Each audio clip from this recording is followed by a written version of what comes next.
வணக்கம். Welcome to கதை திரட்டு.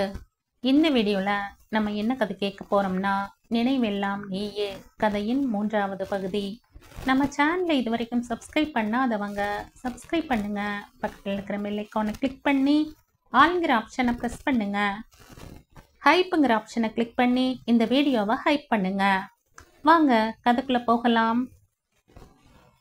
தன் அறையில் கடையின் கணக்கு வழக்குகளில் ஆழ்ந்திருந்த சந்தானம் தன் முன்னால் வந்து நின்ற ரஞ்சனை கண்டதும் முகமலர எழுந்து வந்து அவனை அணைத்து கொண்டார். இப்போதுதான் எனக்கு நிம்மதியாக இருக்கிறது ரஞ்சன். விருப்பமில்லாது பெயருக்கு ஒரு சின்ன சிரிப்பை சிந்தியவனிடம் சாப்பிட்டியா என்று கேட்டார். அவன் ஆம் என்பதற்கு தலையை அசைக்கத் தொடங்கும் போதே அவன் பின்னாலேயே வந்த கண்ணன் முந்திக் கொண்டார். இல்லனா, இன்னும் அவன் சாப்பிடவில்லை. உணவை இங்கேயே விட்டுவிட்டு போய்விட்டான். நேரமாகிவிட்டதே ரஞ்சன், போ, முதலில் போய் சாப்பிடு, பிறகு வேலைகளை பார் என்று அவனை அனுப்பி வைத்தார். அதன் பிறகு அன்றைய தினத்தின் மிகுதி இறுக்கத்தோடே அவனுக்கு கழிந்தது. அவனை நடந்தவைகளையே சிந்திக்க விடாமல் வேலைகளை ஏவிக்கொண்டே இருந்தார் கண்ணன். தாயையும் தங்கையையும் அன்று மாலை செருப்பு வாங்க கடைக்கு வர சொன்னது நினைவுக்கு வரவும் ராசமணிக்கு அழைத்து வரவேண்டாம் என்று சொல்லிவிட்டான் ரஞ்சன். காரணம் கேட்டவரிடம் இன்று வேலை அதிகம் என்றும் இன்னொரு நாள் வாங்கலாம் என்றும் சொல்லி சமாளித்தான். அது நாள் வரை தாயிடம் எதையும் பகிர்ந்து கொள்ளாதவனால் அன்று நடந்தவைகளை சொல்ல முடியவில்லை. இயல்பாகவே அவனுக்கு இருந்த அளவுக்கு அதிகமான ரோஷமா அல்லது சிறு வயது முதலே தாயை விட தந்தை அவனிடம் காட்டிய நெருக்கமா அல்லது இடையில் அவன் வாழ்க்கையில் நடந்த மாற்றங்களா? ஏதோ ஒன்று. அவன் மனதின் அத்தனை எண்ணங்களும் அவனுக்கு மட்டுமே சொந்தமானவையாக இருந்தது. அதை யாரிடமும் பகிர்ந்ததில்லை என்பதை விட அது அவனுக்கு பழக்கமில்லை. சுகந்தன் ஜீவனிடம் கூட ஓரளவுக்கு மேல் உள்ள கிடக்கைகளை கொட்ட முடிந்ததில்லை அவனால். எப்போதும் போல் அன்றைய தன் மனக்குமுறல்களையும் தனக்குள்ளேயே வைத்து கொண்டவன் வேலை முடிந்து வீட்டுக்கு சென்று தாயிடம் இரவு உணவையும் மறுத்துவிட்டான். கேள்வியாக பார்த்தவரையும் செருப்பு வாங்காததில் முகத்தை நீட்டியபடி இருந்த தங்கையையும் சட்டை செய்யாது தன்னுடைய அறைக்குள் அடைந்து கொண்டான். அன்றிரவு அவன் உறங்கவே இல்லை என்பது அடுத்த நாள் சிவந்து கிடந்த விழிகளை பறை சாற்றின. வேலைக்கு போக விருப்பம் இல்லாத போதும் தன் தலை விதையை நொந்தபடி மதிய உணவுடன் கடைக்கு சென்றவனை முதல் நாள் போன்று கடைக்குள் நின்ற சித்திர யாழியே வரவேற்றாள். அவளை கண்டதும் மனம் இன்னும் அதிகமாக கொதிக்கத் தொடங்கியது. அதன் கொதிப்பை கக்கிய விழிகளால் அவளை உறுத்தான். அவளோ அவனை கண்டுவிட்டு இதயரஞ்சன் என்று அழைத்தாள். நேற்றும் இப்படி அவள் அழைத்ததுதானே நடந்தவை எல்லாவற்றிற்கும் பிள்ளையார் சுழி என்று எண்ணியதும் உண்டான ஆத்திரத்தோடு அவளின் அழைப்பை அலட்சியம் செய்து உள்ளே நடந்தவனின் முன்னால் ஓடி வந்து அவன் பாதையை மறிப்பது போல நின்றாள் சித்ரா. அவளின் செயலில் வெறுப்புற்ற ரஞ்சன் அவள் முகத்தை கூட பார்க்க பிடிக்காதவனாய் அவளை சுற்றி கொண்டு செல்ல பார்த்தான். அவளோ அவனை செல்ல விடாது. கொஞ்சம் நில்லுங்கள் இதயரஞ்சன் என்றபடி கையை நீட்டி மறித்தாள். அதில் சினமுற்றவனின் விழிகள் பொசுக்கி விடுவன போன்று அவளை எரித்தன. அதில் கொஞ்சமும் அசராது அவன் விழிகளையே துணிவோடு நோக்கி, நான் நேற்று உங்களை அடித்தது பிழைதான், அதற்கு மன்னிப்பு கேட்கலாம் என்று பார்த்தால் நின்று கேட்க கூட மாட்டேன் என்கிறீர்களே என்றாள் அவள். பிழை செய்து விட்டோமே என்கிற குன்றல் இன்றே ஏதோ போனால் போகிறது, ஒரு மன்னிப்பை கேட்டு விடுவோம் என்பது போன்ற அவளது பாவனையில் உண்டான ஆத்திரத்தில் வழியை விடு என்ற வார்த்தைகளை பற்களுக்குள் கடித்து துப்பினான் ரஞ்சன். அவனை அடித்து விட்டோமே என்று தன்மையாக பேசினால் ரொம்பவும் துள்ளுகிறானே என்று மனதில் தோன்றிய போதும் செய்துவிட்ட தவறை எண்ணி பொறுமையாகவே பேச முயன்றாள் சித்ரா. இங்கே பாருங்கள் இதயரஞ்சன், எனக்கும் உங்களோடு நின்று பேச விருப்பம் இல்லை. நேற்று நான் உங்களை அடித்தது பிழை என்பதால் மன்னிப்பு கேட்கிறேன். ஆனால் நீங்கள் நடந்து கொண்ட முறையும் பிழை. இனி நீங்களும் அப்படி நடக்கக்கூடாது. நானும் உங்களை அடிக்க மாட்டேன் என்றாள் அவள். அவனுக்கும் அவளோடு பேசவே பிடிக்கவில்லைதான். ஆனாலும் அதையே அவளும் சொன்னது பெருத்த சினத்தை கொடுத்தது.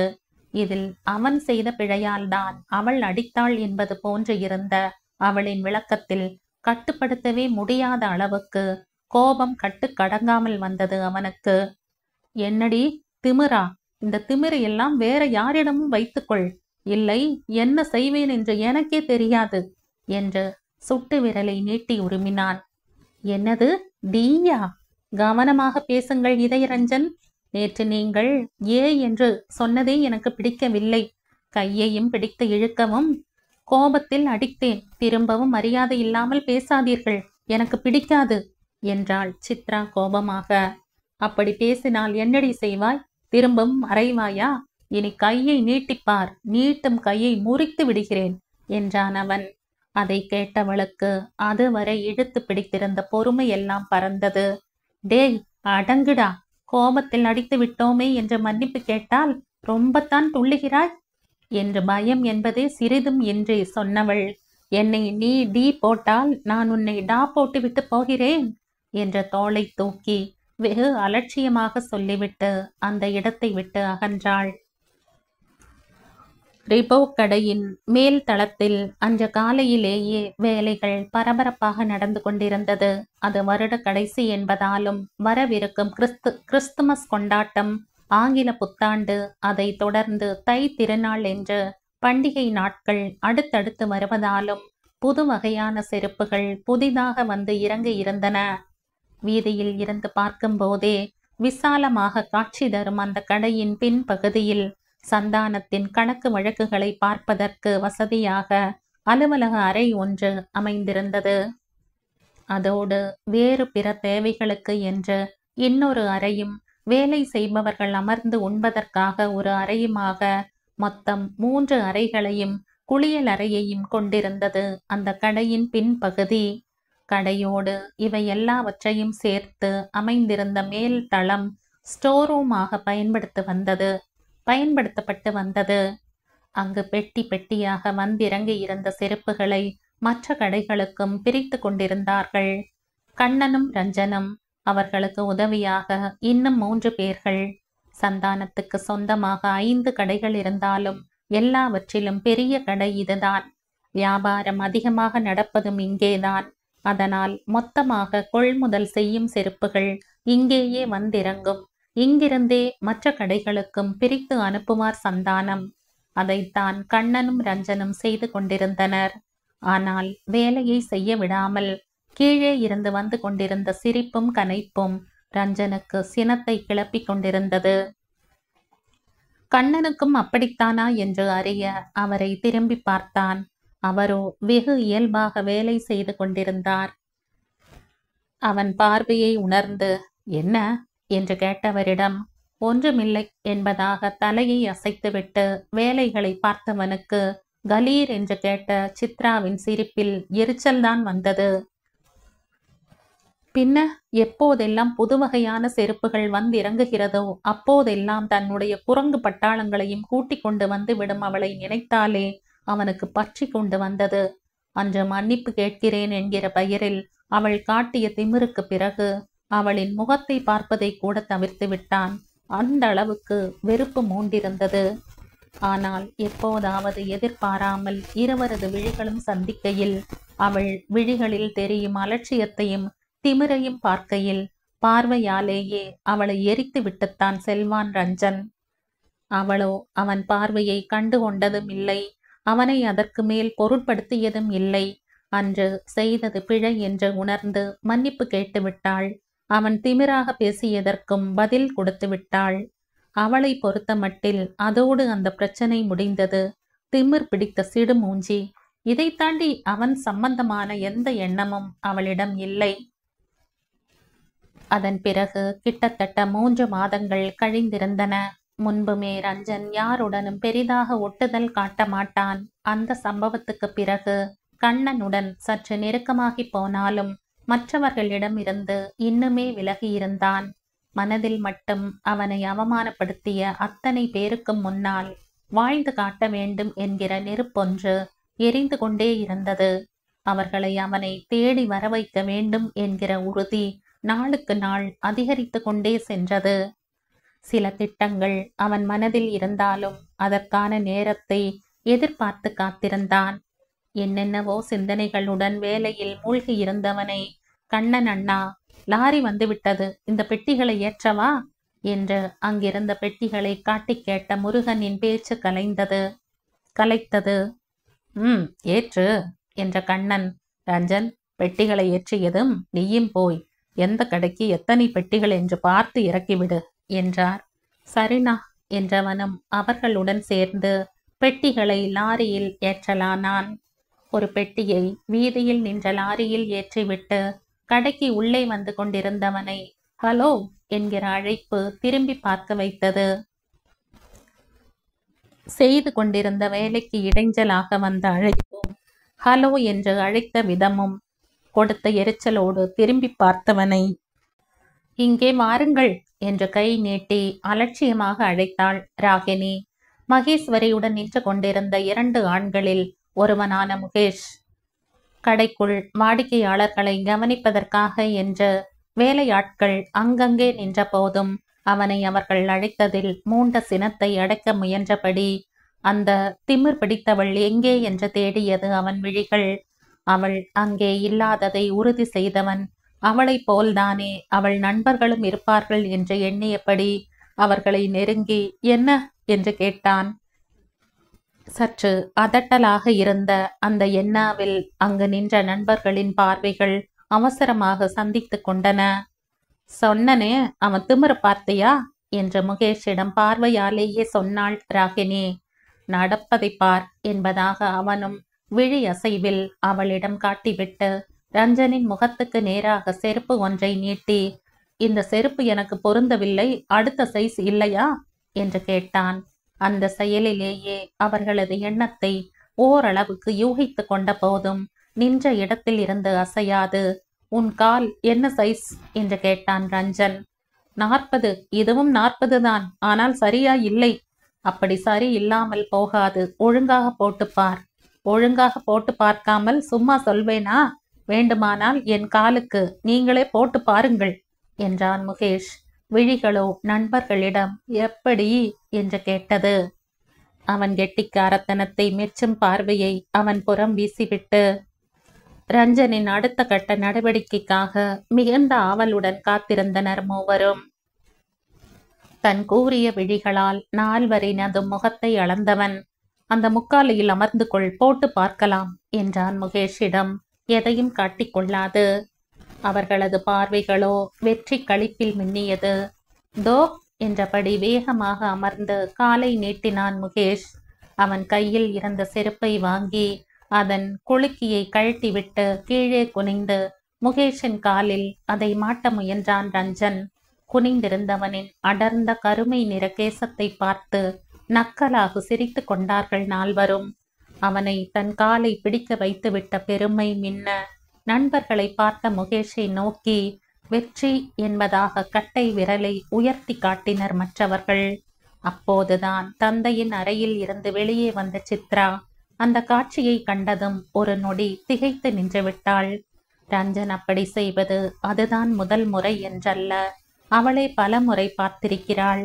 அதுவும் வயதானவர்களுக்கு முகம் மாறாமல் சரளமாக பேசி செருப்பை மாட்டி விடுகையில், சின்ன குழந்தைகளிடம் அவர்களுக்கு ஏற்ற வகையில் பேசி போட்டு விடுகையில் எல்லாம் இந்த சிடுமூஞ்சிக்கு இவ்வளவு பொறுமை இருக்கிறதா என்று வியந்திருக்கிறாள். ஆனாலும் முகேஷிற்கு அவன் அதை செய்வதை பார்த்ததும் ஆத்திரம் வந்தது. அதுவும் அவன் வேலைதான் என்றாலும் அவனை வேண்டுமென்றே செய்ய வைத்துவிட்டு ஏதோ பெரிதாக சாதித்தது போன்று கட்டை விரலை உயர்த்தி கொண்டாடிய நண்பர்களின் செயல் அவளுக்கு பிடிக்கவில்லை. அவர்களை வேகமாக நெருங்கி, இதயரஞ்சன் எழுந்திருங்கள் என்று அவனிடம் அதட்டலாக சொல்லிவிட்டு, டேய், உன் செருப்பை உனக்கு போட தெரியாதா? காலை நீட்டிக்கிட்டு ஹாயா உட்கார்ந்திருக்க என்று முகேஷிடம் பாய்ந்தாள். நான் எங்க போட மாட்டேன்னு சொன்ன, இது எனக்கு சின்னது என்று சொல்லியும் கேட்காமல் அவராகத்தான் மாட்டுகிறார் என்றான் முகேஷ். ரஞ்சனிடம் கொடுத்த காலை இழுக்காமலேயே. ஆத்திரத்தில் என்ன செய்வது என்று தெரியாது நின்றவள், அவனே போட்டுக்கொள்ளட்டும், நீங்கள் எழும்புங்கள் இதயரஞ்சன் என்றாள் ரஞ்சனிடம் படபரப்பான குரலில். அவனோ அவளை நிமிர்ந்தும் பாராமல் முகேஷின் காலில் செருப்பை மாட்டிவிட்டே எழுந்தான். உன் காலுக்கு இந்த செருப்பு தான் சரியான அளவு, இதையே வாங்கு. அடுத்த சைஸ் என்றால் காலை விட்டு கழன்று விட பார்க்கும் என்று விட்டு அந்த இடத்தை விட்டு அகன்றான். தன்னையும் தன் பேச்சையும் பொருட்படுத்தாமல் செல்பவனின் முதுகையே முறைத்து கொண்டு நின்றாள் சித்ரா. அவளை பிடித்து அருகே இழுத்த ராகினி அவள் காதருகில் குனிந்து, அன்று உன் அப்பாவிடம் உனக்கு திட்டு வாங்கி தந்தவனை முகேஷ் தன் காலை பிடிக்க வைத்து விட்டான், பார்த்தாயா என்றாள் மகிழ்ச்சியோடு. ரஞ்சனின் அலட்சியத்தினால் உண்டான ஆத்திரமும் சேர்ந்து கொள்ள, லூசாடி நீ, அன்று நான் செய்தது பிழை, அதுதான் அப்பா திட்டினார், அதற்கு எதற்கு அவனை அவமானப்படுத்துகிறீர்கள் என்ற கோபத்துடன் கேட்டவளை மேலும் கீழுமாக பார்த்தாள் ராகினி. என்னடி அவனுக்கு சார்பாக பேசுகிறாய்? சந்தேக குரலில் கேட்டவளை முறைத்தாள் சித்ரா. ஒளராத, நான் யார் பக்கமும் பேசவில்லை, உண்மையைத்தான் சொல்கிறேன் என்றாள் பல்லை கடித்தபடி. சரி, நீ சொல்வது உண்மையாகவே இருக்கட்டும். ஆனால் அவன் இவன் காலை பிடித்ததில் என்ன தப்பு? அது அவன் வேலைதானே, அதற்கெதற்கு உனக்கு கோபம் வர வேண்டும் என்று விடாமல் கேட்டாள் ராகினி. தேவைக்கு ஒன்றை செய்வது வேறு ராக்கி. நீங்கள் நால்வரும் வேண்டுமென்றே அவனை அப்படி செய்ய வைத்தது பிழை. அன்று அப்பாவிடம் அவன் ஒன்றுமே சொல்லவில்லை. சொன்னது கண்ணன் அண்ணா, அதுவும் உண்மையைத்தான் சொன்னார் என்றாள் சித்ரா. ஏதோ சொல்லத் தொடங்கிய ராகினியை முந்திக் கொண்டு, சரி சரி விடுங்கள், இதற்கு மேல் இதை பற்றி எதுவும் பேச வேண்டாம். சித்து, சொல்லு, இன்று எங்கே போகலாம்? சினிமா அல்லது ஏதாவது நல்ல ஹோட்டல் என்று கேட்டான் மோகன். சு, எனக்கு இப்போது எங்கும் வரும் மூடில்லை என்று சலித்தவளிடம். ஏன் என்று கேட்டான் முகேஷ் ஒரு மாதிரி குரலில். அதுதான் மூடில்லை என்கிறேனடா என்று சிடு சிடுத்தாள் சித்ரா. முகேஷுக்கு சித்ராவின் கோபத்தில் சலிப்பில் அதிருப்தி உண்டாகி இருந்தது. அவளுக்காகத்தானே ரஞ்சனை அவமானப்படுத்தினான். அவனை பாராட்டுவாள் என்று பார்த்தால் அவளோ அந்த ரஞ்சனுக்காக பேசுகிறாளே, இது நல்லதில்லையே என்று ஓடியது அவன் சிந்தனை.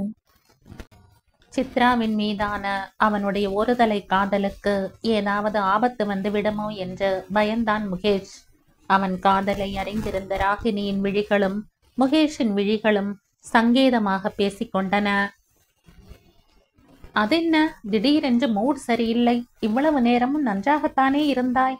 நீ வருகிறாய், நாம் ஏதாவது படத்துக்கு போகிறோம் என்றான் முகேஷ் பிடிவாதமாக. சித்ராவுக்கு அப்போதே தலைவலி ஆரம்பித்திருந்தது. இதில் சினிமாவுக்கு வேறு போய் அதை இன்னும் அதிகரிப்பதா என்று நினைத்தவள், சினிமா வேண்டாம், ஏதாவது ஹோட்டலுக்கு போகலாம் என்றாள். சரி, ஹோட்டலுக்கே போகலாம். சித்தோ, நீ அங்கிளிடம் சொல்லிவிட்டு வா என்று அவளை அனுப்பினாள் ராகினி. மகி, நீ மோகனின் வண்டியில் வா, மோகன் போய் வண்டியை எடு என்று அவர்களையும் அனுப்பியவள் முகேஷிடம் திரும்பினாள்.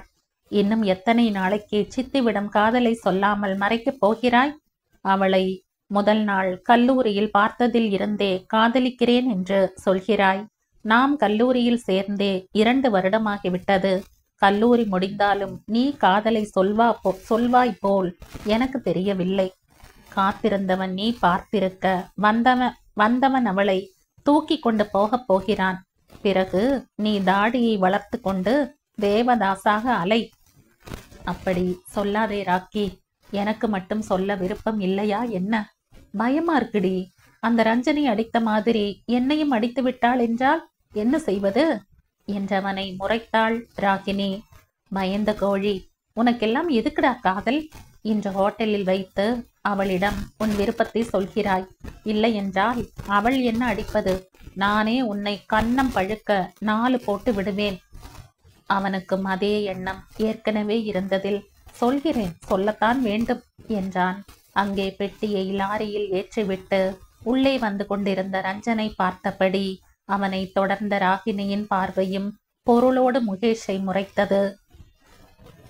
சற்று நேரம் பொறுத்து பார்த்துவிட்டு, எங்கடா உள்ளே போன சித்துவை இன்னும் காணோம் என்று பொறுமையற்று கேட்டாள் ராகினி. அங்கிளிடம் சொல்லிவிட்டு வர வேண்டாமா? கொஞ்சம் பொறு என்றான் முகேஷ். அவர்கள் யாருக்காக காத்திருக்கிறார்களோ அவள் கடையின் பின்பக்கம் சென்று மேலே ஸ்டோர் ரூமுக்கு படியேறி கொண்டிருந்த ரஞ்சனை தொடர்ந்தாள். அவள் வருவதை உணராது உள்ளே சென்று ஒரு பெட்டியை தூக்கி கொண்டிருந்தவன், நீங்கள் எதற்கு அவன் காலில் செருப்பை மாட்டிவிட்டீர்கள் என்று திடீரென்று கேட்ட சித்ராவின் குரலில் சற்றே திகைப்புற்று பெட்டியை தூக்குவதை விட்டுவிட்டு திரும்பி பார்த்தான். அவளை கண்டதும் அவனுக்கு ஆத்திரம்தான் வந்தது. அந்த விசாலமான மேல் தளத்தில் பெட்டிகள் நிறைந்து கிடக்க அங்கு அவனும் அவளும் மட்டுமே. அதை யாராவது பார்த்தால் என்ன நினைப்பார்கள்? ஒரு பெண்ணாக அவள் இதை யோசிக்க வேண்டாமா? அந்த இடத்தில் அவளோடு நிற்க பிடிக்காமல் வெளியே செல்ல நினைத்தவன் அவள் கேட்டது காதிலேயே விழாதது போன்று பெட்டியை தூக்க முயல அவன் கையை பிடித்து தடுத்தாள் சித்ரா. நான் கேட்டதற்கு பதிலை சொல்லுங்கள் என்றாள் பிடிவாதமான குரலில். அவளின் அந்த பிடிவாத குரலும் அவன் கையை அவள் பிடித்ததும் உண்டாகிய சினத்தில் ஒரே உதறலில் உதறி அவன் தன் கையை விடுவித்த போது ஒன்றுக்கு மேல் ஒன்றாக அடுக்கி வைக்கப்பட்டிருந்த பெட்டிகளோடு மோதிக்கொண்டு நின்றாள் சித்ரா. அந்த அளவுக்கு ஆக்ரோஷம் நிறைந்திருந்தது அவன் உதறலில். விழிகளில் நெருப்பு பறக்க, வெளியே போ என்று உருமினான் ரஞ்சன். அதில் சற்றும் அயராமல், கேட்ட கேள்விக்கு பதிலை சொல்லுங்கள், நான் போகிறேன் என்றவளை பொசுக்கி விடுவது போன்று முறைத்தான் ரஞ்சன். அவளின் பிடிவாதத்துக்கு வளைந்து கொடுக்க சற்றும் மனம் இல்லாத போதும் யாராவது அவர்கள் இருவரையும் பார்த்தால், ஏற்கனவே அவள் கையை பிடித்து இழுத்ததாக பெயர். இதில் இது வேறா? அவள் கேட்ட கேள்வியும் அவனை தாக்க, அதில் உண்டான தாக்கத்தில், அது என் வேலைதானே, அதைத்தானே செய்தேன் என்றான் நக்கலாக. அதை சொல்கையில் அவன் குரலில் என்ன இருந்தது? அதை புரிந்து கொள்ள முடியாமல் நின்றவளிடம், உன் கேள்விக்கு பதில் சொல்லிவிட்டேன், இப்போது போகிறாயா வெளியே என்றான் ரஞ்சன். அது உங்கள் வேலை என்பதற்காக யாருடைய காலையும் பிடிப்பீர்களா? அவன் வேண்டுமென்றேதான் உங்களை செய்ய சொல்கிறான் என்று கூட தெரியாதா என்று அவளும் குறையாத கோபத்தோடு கேட்டாள். ஏன் தெரியாமல்? நன்றாக தெரியும். அதுவும் அவன் உன் நண்பன்தானே, உன்னை போலத்தானே இருப்பான் என்றான் ஏளனமாக. அதை கேட்டவளுக்கு கோபம்தான் வந்தது. முதலிலும் கோபம் இருந்ததுதான். அது முகேஷின் காலை இவன் பிடித்தானே என்பதாலும் அவன் அதை வேண்டுமென்றே ரஞ்சனை செய்ய வைத்தானே என்பதாலும் உண்டானது. இப்போது வந்த கோபமோ முகேஷ் வேண்டுமென்று செய்ததையும் அவள் சிந்தியாமல் செய்ததையும் ஒன்றாக ரஞ்சன் சொல்கிறானே என்பதால் உண்டானது. அந்த கோபத்தில் தன்னை மறந்து என்ன சொல்கிறோம் என்பதையும் உணராமல், நான் உங்களை அடிப்பேன், என்னவும் செய்வேன், அதற்காக யார் என்ன சொன்னாலும் செய்வீர்களா? கொஞ்சமும் ரோஷம் என்பதே இல்லையா உங்களுக்கு என்று அவனிடமே கேட்டாள். அவனால் திமிர் பிடித்தவள் என்று நாமம் சூட்டப்பட்டவள். அதை கேட்டவனின் நிதானம் முற்றிலும் பறந்தது. ஏய் என்று உருமியவனின் கை மிக வேகமாக அவளின் கழுத்தை பற்றி பெட்டியோடு பெட்டியாக அழுத்தியது. என்னை பற்றி என்னடி நினைத்து கொண்டிருக்கிறாய் உன் மனதில்? உன் வீட்டு வேலைக்காரன் என்றா? அல்லது நீ சொல்வது எல்லாவற்றையும் கேட்டு கொண்டிருக்க என்னை என்ன பெட்டை என்று நினைத்தாயா? எப்படி என்னை நீ அடிப்பாயா? தொலைத்து விடுவேன் ராஸ்கல். பெண்ணாக இருக்கிறாயே என்று பொறுமையாக போனால் உனக்கு என்னை பார்க்க கையால் ஆகாதவன் போல தெரிகிறதா என்று ஆத்திரத்தில் இறைந்தான் ரஞ்சன். அதற்கு கொஞ்சமும் பயப்படாது. என் அப்பாவின் கடையில் இவனால் என்னை என்ன செய்துவிட முடியும் என்கிற தைரியத்தோடு, கையை எடு, கழுத்து வலிக்கிறது என்றாள் அவன் விழிகளை பார்த்து. தனியாக மாட்டி அவள் கழுத்தை அவன் நெரித்து கொண்டிருக்கும் அந்த நிலையிலும் அவன் கண்களை பார்த்து பயப்படாமல் நிதானமாக சொன்னவளின் அந்த தைரியம் அவனை இன்னுமே உசுப்பியது. கையை எடுக்காவிட்டால் என்னடி செய்வாய்? கத்தி எல்லோரையும் கூப்பிட்டு அன்று போல இன்றும் உன்னை அவமானப்படுத்துவேன் என்றாள் அசராமல். அவனை அவமானப்படுத்துவேன் என்ற அவளின் வார்த்தைகளில் வெகுண்டு போனான் ரஞ்சன். கழுத்தை விட்டு பிடரியில் கையை கொடுத்து அவள் முகத்தை தன் அருகே இழுத்து, எங்கே தைரியம் இருந்தால் கத்து பார்ப்போம் என்றான் அவனும். அவன் இழுத்ததில் தடுமாறியவள் அன்று போல் இன்றும் அவனுடன் மோதி விடாமல் இருக்க, அவன் நெஞ்சில் தன் கைகளை வைத்து அவனுக்கும் தனக்குமான இடைவெளியை உண்டாக்கி கொண்டே, கத்தினால் என்ன செய்வாய் என்று அஞ்சாது கேட்டாள். என்ன செய்வேனா என்று கேட்டவனின் விழிகள் நிதானமாக அவள் மேனியை ஒரு முறை வலம் வந்தது. அந்த பார்வையில் சித்ராவின் நெஞ்சு கூட்டுக்குள் முதலாக ஒருவித பய அதிர்வொன்று தாக்கியது. உடல் சிலிர்த்தது. இப்படி தனியாக அவனிடம் வந்து மாட்டியது தவறோ என்று முறையாக யோசித்தாள். ஆனாலும் அப்படி அவனால் அவளை என்ன செய்துவிட முடியும்? முருகனோ கண்ணனோ எப்போது வேண்டுமானாலும் வரலாம். கீழே அப்பா இருக்கிறார் என்று தைரியத்தை திரட்டினாள். அவன் பார்வையை சளைக்காது எதிர்கொண்டாள்.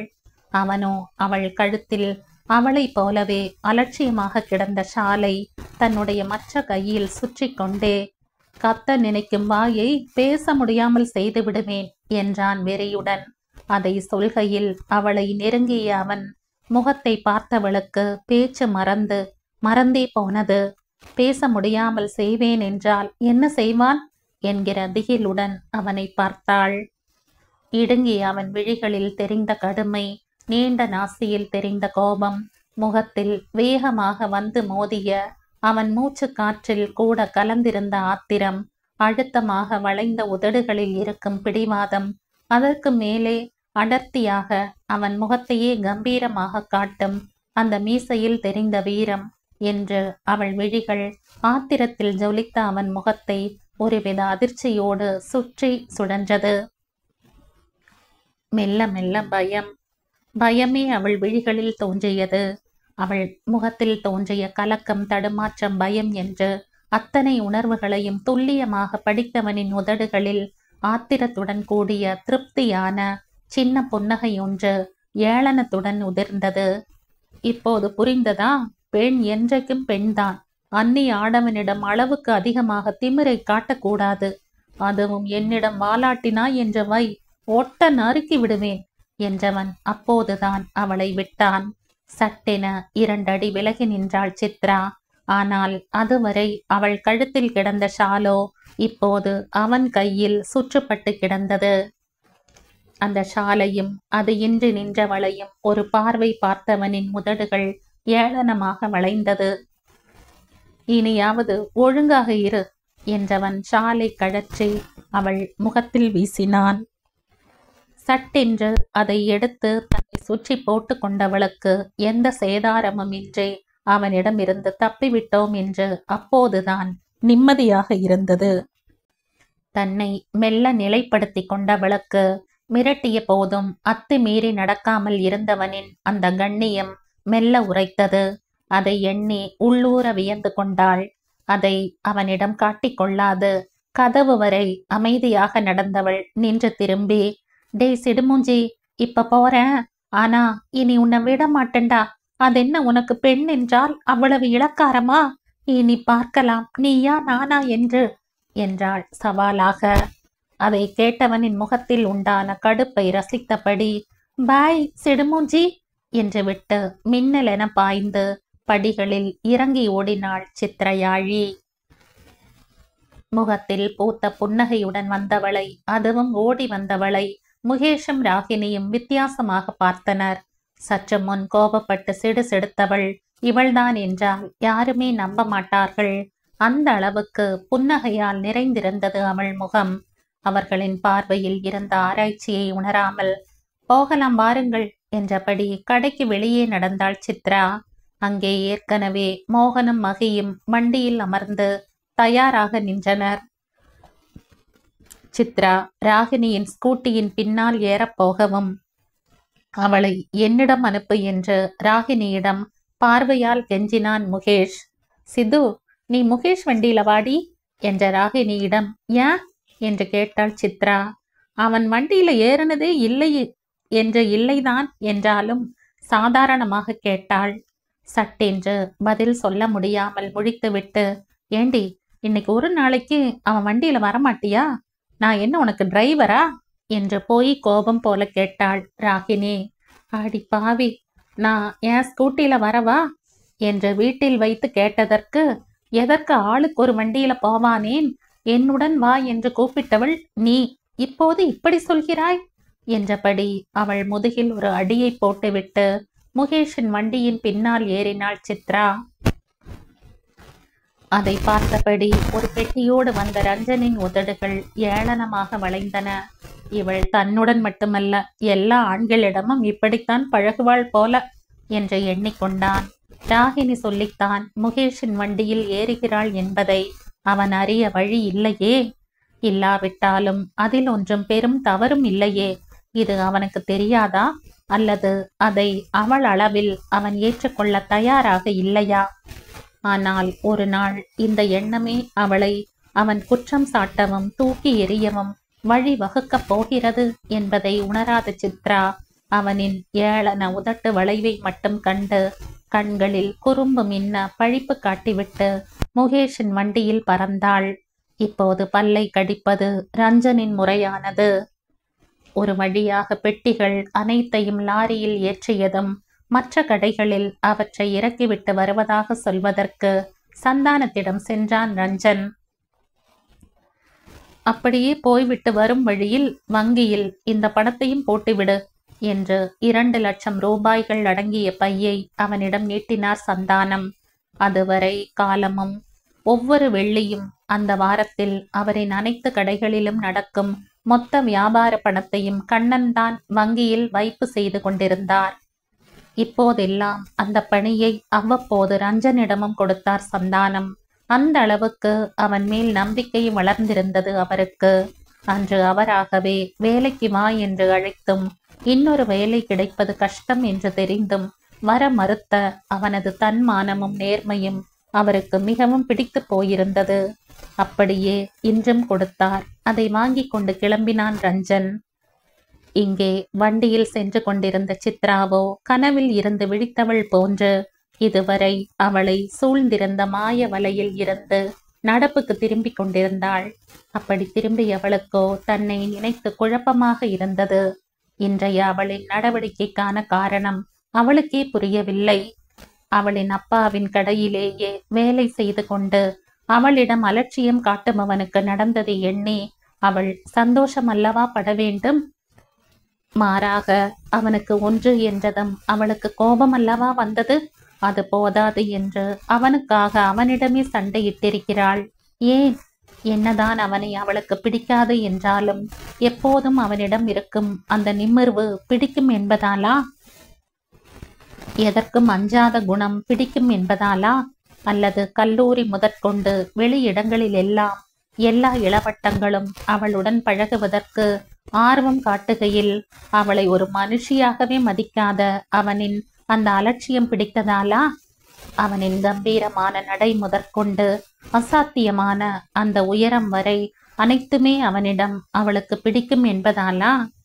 இவையெல்லாம் பிடித்த போதும் அவனை மட்டும் அவளுக்கு பிடிக்கவே பிடிக்காது. திமிர் பிடித்த சிடுமூஞ்சி என்று நினைத்தவளுக்கு சிரிப்புதான் பொத்து கொண்டு வந்தது.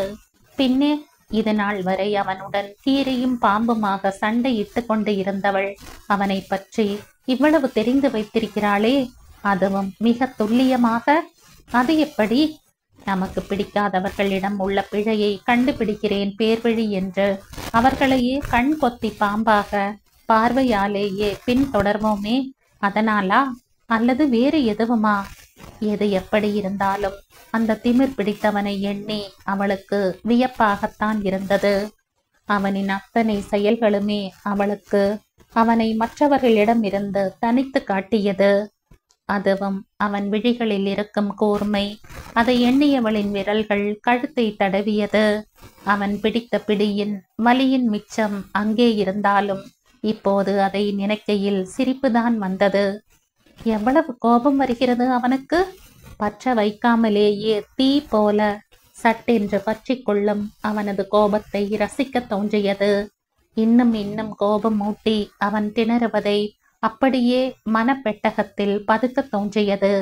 சற்று முன் பழிப்பு காட்டிய போது அவன் முகத்தில் தோன்றிய சினத்தை மனக்கண்ணில் கண்டவளுக்கு சிரிப்பு பொங்கவும் அதை அடக்க பெரும் பாடுபட்டாள். அவளின் எண்ண ஓட்டங்களை அறியாமல் அவளும் தன்னுடன் வருவதை எண்ணி மகிழ்ந்தபடி வண்டியை ஓட்டிக் கொண்டிருந்த முகேஷ் ஹோட்டலுக்கு முன்னால் நிறுத்தி, இறங்கு சித்ரா என்றான் உற்சாக குரலில். முகேஷின் குரலில் நடப்புக்கு வந்தவள் வண்டியில் இருந்து இறங்கினாள். எல்லோருமாக ஹோட்டலுக்குள் நுழைந்து 6 பேர் அமரக்கூடிய மேசையில் அமர்ந்து அவர் அவருக்கு பிடித்த உணவுகளை ஆர்டர் கொடுத்து உண்ணத் தொடங்கினர். ராகினி முகேஷிடம் கண்ணை காட்டிவிட்டு பேச்சை ஆரம்பித்தாள். மோகன், நீயும் மகியும் எப்போது திருமணம் செய்து கொள்ளப் போகிறீர்கள்? அந்த கேள்வியில் சிவந்துவிட்ட முகத்தோடு, இப்போ இது ரொம்ப முக்கியம் என்ற மகியை ரசித்தபடியே, படிப்பு முடிந்து வேலை கிடைத்ததும் என்றான் மோகன். விட்டால் அதற்கு முன்னாலேயும் செய்வாய் போலவே மகியை மேய்ந்த அவன் பார்வையை கிண்டல் செய்தாள் சித்ரா. நானா மாட்டேன் என்கிறேன் என்றான் மோகன் சோகம் போல. அதை கேட்டவர்களின் ஓஹோ என்ற சிரிப்பில் தானும் இணைந்த போதும், எங்களை விடு, உனக்கு எப்போது திருமணம், மாப்பிள்ளையா என்று சித்ராவின் புறம் கேள்வியை திருப்பினாள் மகேஸ்வரி.